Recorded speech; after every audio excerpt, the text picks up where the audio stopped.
Rosa Camila, I'm relieving you of your duties, effective immediately. Si Ernestina ang kukuha ng pwesto mo. Permanently. Ikaw pa naman ang inaasahan kong magiging saklay ko. Pero ikaw ang pipilay sa akin. Si Ernestina, napakarami ng pagkakamali sa akin. Pero kapag siya'y bumalik, alam mo, Rosa Camila, mas pinagkakatiwalaan ko pa ngayon si Ernestina kaysa sa'yo. I'm sorry. Makakaalis ka na. Nagkamali ako ng pagsukat sa iyo, Rosa Camila. You are not cut out for politics. You are disappointing.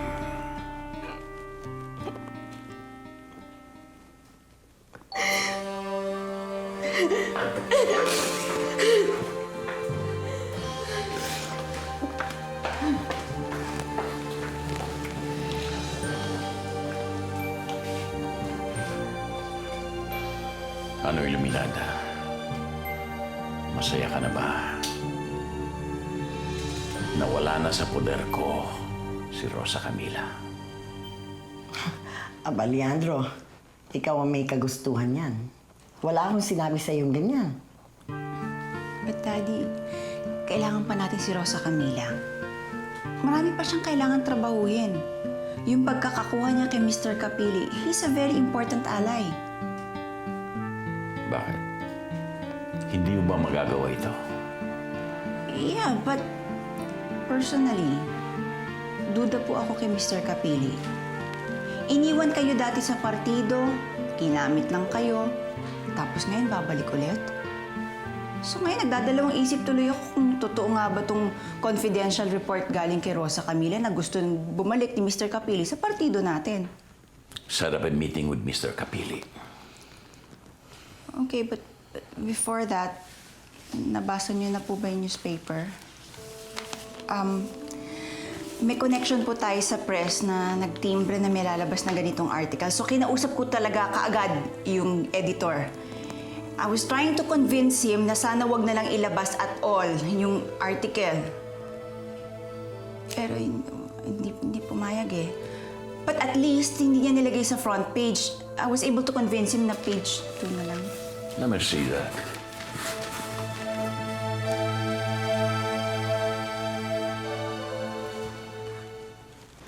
Carlito, may mga nagtatanong pa ba sa'yo tungkol sa akin? Bakit mo naman natanong yun? I just want to know, okay? Well, wala. Now that you know, care to tell me what I should know? Wala akong tinatago sa'yo. You know everything. Oh, ano kayo concerned kung merong tatanong sa akin tungkol sa'yo? Pinagdududahan mo ba ako? Eh, kaduda-duda naman talaga yung mga actions mo eh. Pag nalaman ko that everything is just a front for you and Rosa Camila, magbabayad kayong dalawa sa akin. Teka lang, sandali. Ikaw ang may sikreto, hindi ako. Why are you so paranoid? I'm not paranoid! Ano ba nangyayari sa'yo? Ano ba talaga tinatago mo sa akin? Ha? Wala akong tinatago sa'yo. Si Amanda ang may pakananyang investigative report kay Alicia. Eh, bakit di mo na lang sinabihan yung editor na patayin niyang balitang yan? Ay, nag-alangan ako, Mami. Naisip ko rin kasi kung tatamaan si Daddy, mas makakasira ito kay Alicia. Saka na lang natin sirain si Alicia kapag nasa pwesto na ang daddy mo. Hindi ito ngayon pwede pa siyang maapektuhan. Nagkamali nga yata ako.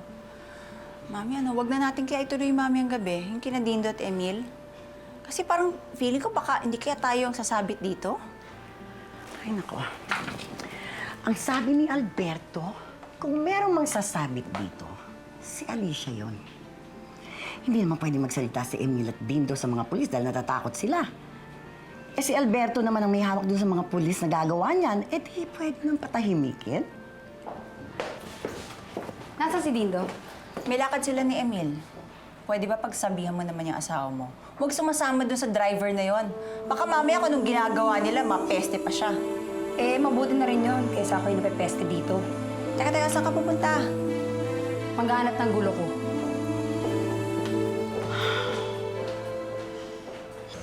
Tito, utos ba talaga to ni Daddy? Nakalimutan na nga niya to eh. Buti lang napaalala ni Ernestina. Buti naman.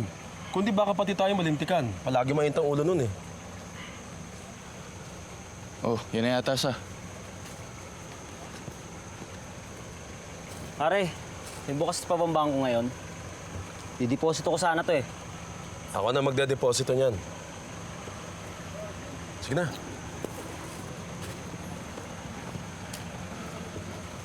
Sige na. Teka, hindi mo ba bubuksan yan? Hindi na. Sige na. Sige na. Teka na, ano to? Ito, sandali. Ano to? Teka. Pulis na! Ano to? Sila yung mga nangingigil sa akin. Hindi totoo yan! Kayo yun eh! Sige, sa presinto na kayo magpaliwanag. Boss! Ba nagkakamali kayo? Sandali lang! Boss, ba nagkakamali kayo? Sandali! Wala kami ginagawa masama! Sandali! Boss, wala kami ginagawa masama! Sandali lang! Dito!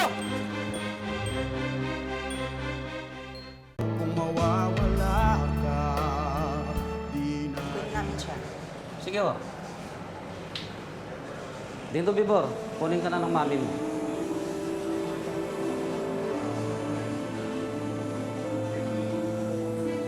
Teka, sandali. Paano po ako? At saka setup lang naman ito ah. Bakit nawala yung driver? Dapat nandito siya para magpaliwanag. Nasaan siya? Si Leandro na makikipag-usap sa mga pulis. Okay? Bakit po si Dindo yung nareglo nyo? Eh, may tinatanong pa ba naman yan? Kausapin na po si Senator. Isang tawag lang ang pwedeng gawin ko sa kanya. Si Alicia natawagan ko dahil walang sumasagot sa cellphone ni Senator eh. O di si Alicia maglalabas sa'yo. Bakit niyo po ako ginaganito? Para rin naman kay Senator itong ginagawa ko ah. Anong ibig mo sabihin? Nagpunta na sa presinto si Asturias. Inaareglo ng lahat. Wala naman pala naging kaso eh. Bakit siya? Bakit hindi ikaw? Alicia, ako bang gusto mong pumunta sa presinto? Ano ka? Eh, paano ang pinsan ko? Si Dindo pinuntahan ni Iluminada, nailabas agad. Pero yung pinsan ko, nandun nakatanga. Alicia, para malaman mo, wala akong natatandaan na inutos kay Emil ngayong gabi. Kaya pati ako nagtataka. Nagiging gahaman na si Emil. Hindi magkakaganon si Emil kung hindi mo tinuturuan. Ikaw ang may kagagawa ng lahat ng ito. Hindi lalabas ng 10 oras ng gabi si Emil at mangungulekta ng pera kung hindi mo inuutos! Manahimik ka naman dyan. Alam mo ba, Leandro, tuwing sasabihin mo sa akin na manahimik ako, lalong sumasagwa ang sitwasyon ko. Nagbabasa ka ba ng dyaryo? Ako na walang kamalay-malay kung anong kayamanan mo. Ako ngayon ang sinasabi na may hidden wealth. Pagkatapos si Emil naman, Basta hindi ka pupunta sa presinto, period. ha! Akala mo.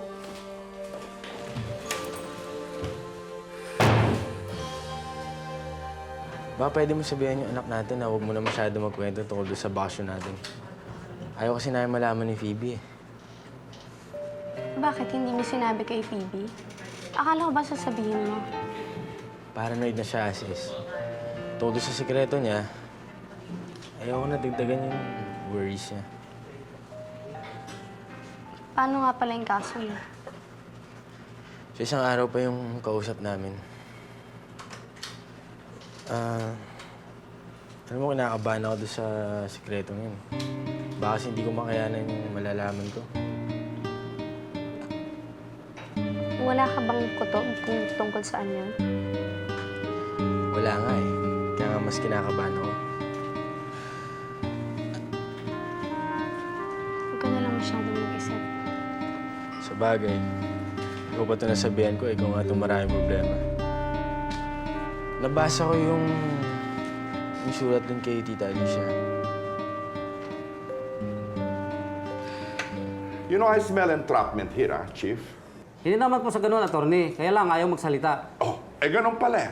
Kung ayaw magsalita ang complainant, ibig sabihin nun, wala tayong kaso. Plain and simple. Ako ho si Alicia Montemayor. At itong dinidetain nyo illegally, pinsan ko. Alam kong galing dito si Mrs. Iluminada Montemayor. Pero pinakawalan nyo kagad si Dindo. Pero bakit itong pinsan ko dinidetain nyo? Wala namang kaso. Alicia, relax lang. Narito na ako. Everything's okay. No, attorney. Kung hindi kikilos sa mga dapat kumilos, hindi ako mag-aantay. So, Chief, ano ba ho? Pakakawalan nyo ba pinsan ko o didemanda ko kayo dito?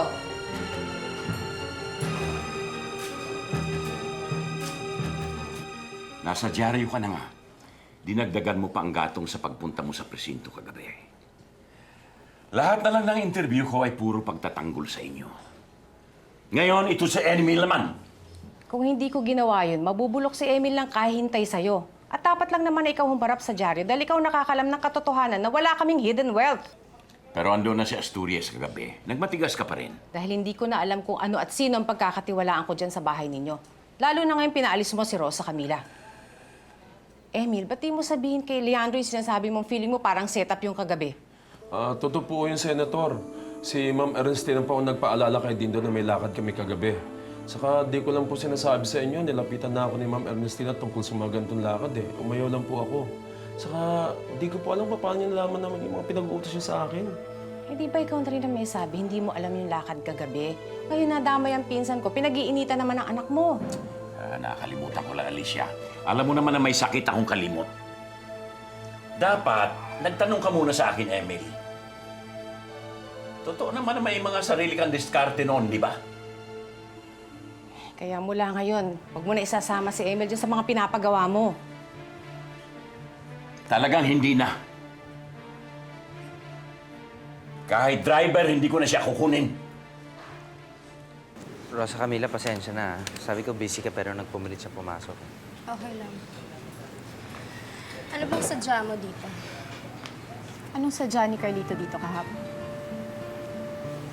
Tungkol sa anak namin. Sigurado kang yun lang, ha? Alam mo, maselan akong magbuntis. Kapag may nangyari dito sa ikalawang anak namin ni Carlito, ikaw ang may kagagawanan. Phoebe, ako na nagsasabi sa'yo. Magkaibigan lang sila. Kasi ba ang naririnig ko? Gusto mong pag-awayin kami ni Rafael. Sige. Hulaan mo kung nasan ang asawa mo ngayon. Nasaan? Nasaan si Carlito? Sabihin mo sa akin, nasaan siya? Pinagkakaisuan niyo talaga ako, ano? Ha? Bitawan niyo ako! Nasaan si Carlito ngayon? Nasaan siya? Sabihin mo sa akin! Pahintuin mo si Amanda sa mga nilalabas na sa dyaryo laban kay Alicia. Promise me one thing, hindi mo gagalawin si Amanda. Pag hindi niya tinigilan ito, lalabas lahat ng baho niya. All this investigative report about Alicia comes from the office of Tomas. Hindi nga alam niya ni Amanda eh. In fact, it's Amanda who's stopping the editors from putting it on page 1 and requesting them to put it on page 2. On the contrary, si Ernestina ang kumausap sa editor na ilagay ito sa page 2. Ernestina? Bakit? Sino bang koneksyon niya sa mga periodiko? Leandro, guarantee me that I will get what I want and I will stop them from doing that.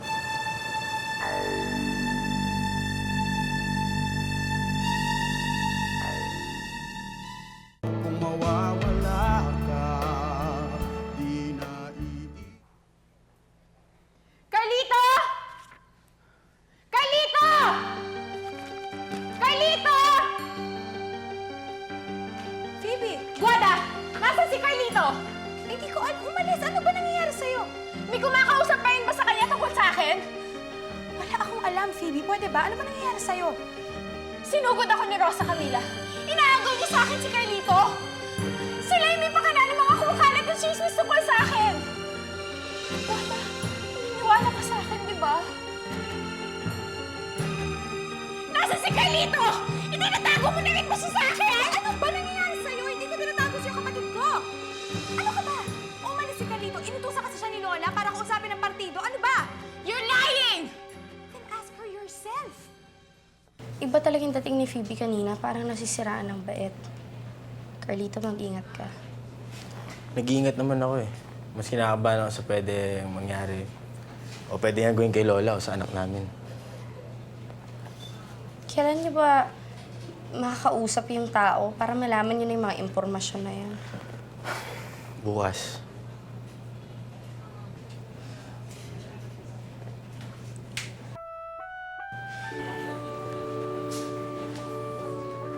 Oh, kumain na ba kayo?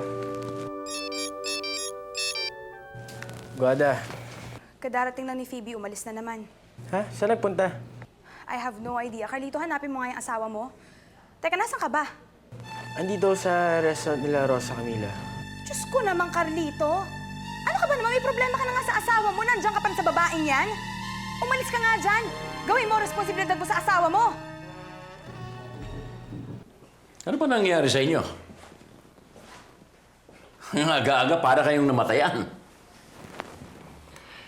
Senator, kalalabas lang ho nung latest survey ng SWS and unfortunately, you're down by 6%.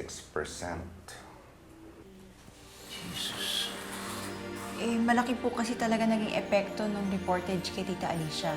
Tapos nadawit pa yung pangalan niya dun sa pagpapakawala kay Emil. I knew it. Senator, I tried to stop it, but the newspaper is committed to continue with its 10-part series. Well, do something about it. Prepare a denial on their allegation. At kung hindi pa umubra yun, baka kailangan magsuot na lang ako ng Santa Claus at mamudbud ng candy sa lahat ng simbahan at mga orphanage sa buong Pilipinas. Kailangan mapawi natin ang 6% na yan.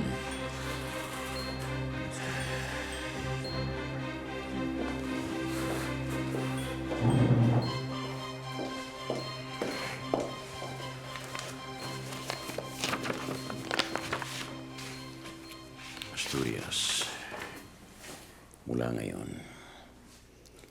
ikaw na ang gagawa ng dating trabaho ni Emil. Yes, Senator.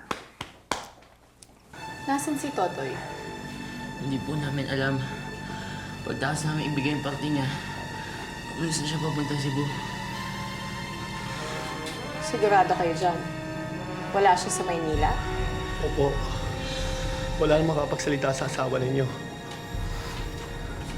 Well, sinisigurado ko lang naman na wala nang ni isa sa inyo pa ang makakapagsalita.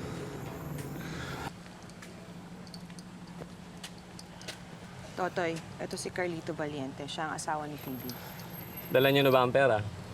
Alam mo, masigit pa dapat dyan ang marinig ko sa'yo. Nakita ba kayo na asawa ko ulit o nag-usap ba kayo?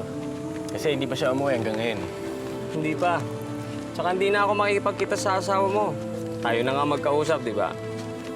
Ito ang perang to, may kahati pa nga ako dito eh. Si Gerald. Kahit nga hindi sinabi sa akin ng mga kasamahan ko kung saan ko matatagpuan ng boss namin eh. Pinilit ko pa rin siyang hanapin para lang makausap. Ano sabi sa'yo? Hindi mo magugustuhan kung anong maririnig mo. Sabihin mo na, ano nga sabi sa'yo? Hindi magpinsan si Phoebe at si Gerald. Alam ko na yun. At sila ang mga magulang ni Lester.